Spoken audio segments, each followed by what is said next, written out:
வணக்கம்.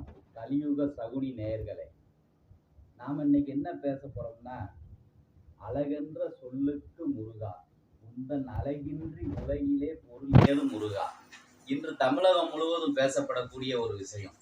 நாம என்னைக்குமே எதையும் ஒரு ஊரையோ ஒரு பேரையோ அதிகபட்சம் நம்ம பயன்படுத்துறது கிடையாது. ஏன்னா அது ஏதோ ஒரு வகையில ஏதோ ஒரு பாதிப்பை கொடுக்குங்கிறதுக்காக பொதுவாக தான் அந்த விஷயத்தை கொண்டு வந்து பொதுவாக பேசுவோம். அதுல இருந்து நமக்கு ஒரு சில நல்ல கருத்துக்களை மட்டும் நம்ம எடுத்துக்கிட்டா போதும். அதுல இருந்து நம்ம வாழ்க்கையில ஒரு சிறு மாற்றத்தை ஏற்படுத்தலாம். அதுக்காக தான் நம்ம ஒரு சிறு முயற்சி எடுத்துக்கிட்டு இருக்கிறோம் நம்ம சேனல் மூலமா. நம்ம இன்னைக்கு என்ன பேச போறோம்னா, அழகென்ற சொல்லுக்கு முருகன், அவரின்றி உலகிலே பொருளேது முருகா என்பதற்கிணங்க முருகன் சிலையை பத்தி நம்ம பேசிக்கிட்டே போலாம். தமிழ் கடவுள், தமிழர்களுக்காக இருக்கிற ஒரே கடவுள். ஏன்னா அவரு தமிழ்நாட்டில் மட்டும்தான் அவருக்கு பெரும் பேரு. தமிழ்நாட்டில் மட்டும்தான் திருப்பதிக்கு இணையா நம்ம வச்சிருக்கிற ஒரு வசதியான பணம் படைத்த ஒரு கடவுள். அப்படிப்பட்ட முருகன் அழகு. அந்த அழகு படைத்த முருகனை ஒரு ஊர்ல வடிச்சிருக்கிறாங்க சிலையா. அது எப்படின்னு பாத்தீங்கன்னா, நம்ம மலேசியால இருக்கிற முருகன் மாதிரி மிகவும் ஒரு விஸ்வரூப காட்சி.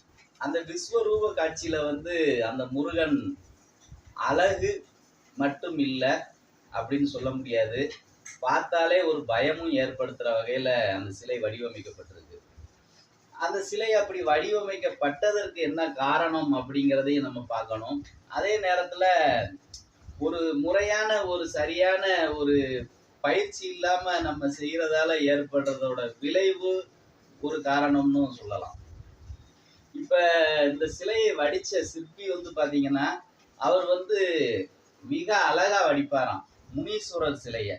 அதுல பெரும் பெயர் பெற்றவர். அதனால அவர்கிட்ட அந்த முருகன் சிலையை வடிக்கக்கூடிய ஒரு வாய்ப்பு கிடைச்சிருக்கு அவருக்கு.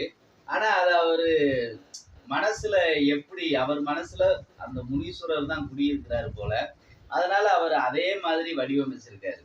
அப்படி இருந்தாலும் முனீஸ்வரர் அப்படிங்கிற கடவுள், இந்த முனியாண்டி, கருப்பசாமி இவங்கெல்லாம் பாத்தீங்கன்னா ரொம்ப திடனான கடவுளா இருப்பாங்க. அவங்கள பார்க்கும் போதே ஒரு பயம் உண்டாகும். முகம் அப்படி ஒரு மிடுக்கான ஒரு முகம், மீசை, கண், விழிகள் பாத்தீங்கன்னா பெரிய பெரிய விழிகள், உடல் பருமனான உடல், விரிந்த மார்பகம், அடர்ந்த கால்கள், இப்படி ரொம்ப பயங்கரமா இருப்பாங்க முனீஸ்வரர், கருப்பசாமி இந்த மாதிரி நம்மளோட தெய்வங்கள். ஆனா இவரை முனீஸ்வரர்னு நம்ம சொல்ல முடியாது. ரொம்ப நலிந்த உடல், மெலிந்த தேகம், அப்படி வடிவமைச்சிருக்காங்க. முகம் மட்டும் பாத்தீங்கன்னா மெலிந்த உடலுக்குரிய முகம், கண் விழிகள் மட்டும் ரொம்ப பெருசா இருக்கு பாக்குறது. அப்ப இத பார்த்த உடனே அங்க இருக்க பக்தர்களுக்கு மத்தியில பெரிய கொந்தளிப்பு ஏற்பட்டு போச்சு. என்னடா முருகன், இதுவரைக்கும் நாங்க அழகா அழகான்னு தானே பார்த்துக்கிட்டு இருந்தோம். அவர் என்னதான் பெரிய ஆளாகி வள்ளி தெய்வானைய கல்யாணம் முடிச்சாலும் அந்த முகம் குழந்தை முகமா தான் இருக்கும். அதுதான் நம்ம முருகனோட சிறப்பே. அப்படியாப்பட்ட முருகரை இப்படி பால் பண்ணி வச்சிருக்காங்களே அப்படிங்கிற மாதிரி பக்தர்கள் கொந்தளிச்சுட்டாங்க.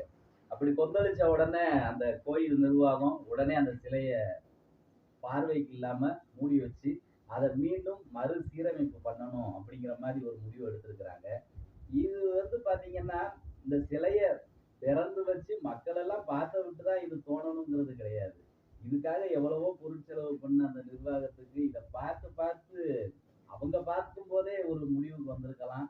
இதை பப்ளிக்கான விட்டுதான் இதை சரி பண்ணணும் அப்படிங்கிற மாதிரி எதுக்காக இந்த மாதிரி ஒரு சூழ்நிலை ஏற்பட்டுச்சுன்னு தெரியல.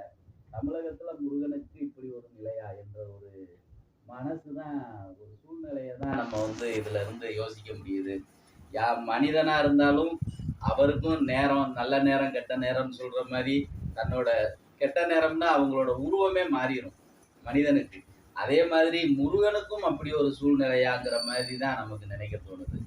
ஏன்னா கல்லுதான் கடவுள், நம்பிக்கை தான் கடவுள் அப்படின்னு வாழக்கூடிய நம்ம தமிழகத்துல பாத்தீங்கன்னா, நம்ம இனத்துல ஒரு சிலைய பார்த்த உடனே நம்மளோட மனசுல இருக்க குறைகளை அந்த தெய்வத்தோட காலடியில் எடுத்து வைப்போம். அது நிறைவேறுங்கிறது நம்மளோட நம்பிக்கை.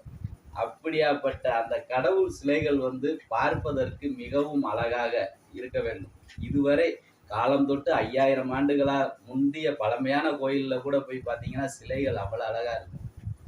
ஆனா இன்றைய டெக்னாலஜி இதெல்லாம் இவ்வளவு வளர்ச்சி அடைஞ்ச காலகட்டத்துல எதுக்காக இப்படி பால் பண்ணி வச்சிருக்காங்கங்கிறத நம்மளால யூகிக்க முடியல. அதே மாதிரி இனி வரும் காலங்கள்ல இது மாதிரி நடக்கக்கூடாது. இது பெரும்பாலான பக்தர்களோட மனசை புண்படுத்தும் விதத்துல இது வந்து அமைஞ்சிருக்குது. இருந்தாலும் தவறுங்கிறது நடக்கிறது மனித இயல்பு தான். பரவாயில்ல, இதை நம்ம கடந்து போவோம். அடுத்து நடக்காத அளவுக்கு பார்த்துக்கிடுவோம். அதுதான் நமக்கு தேவை. என்னைக்கு நம்ம முருக பக்தர்கள் தான். முருகன் தான் நம்மளோட குலசாமி. நம்ம தமிழர்களோட முதற் கடவுள் முருகன் தான். வெற்றிவேல் முருகனுக்கு அரோகரான்னு சொல்லி நம்ம இன்றையோட செய்தியை முடிச்சுக்கிடுவோம். நன்றி, வணக்கம்.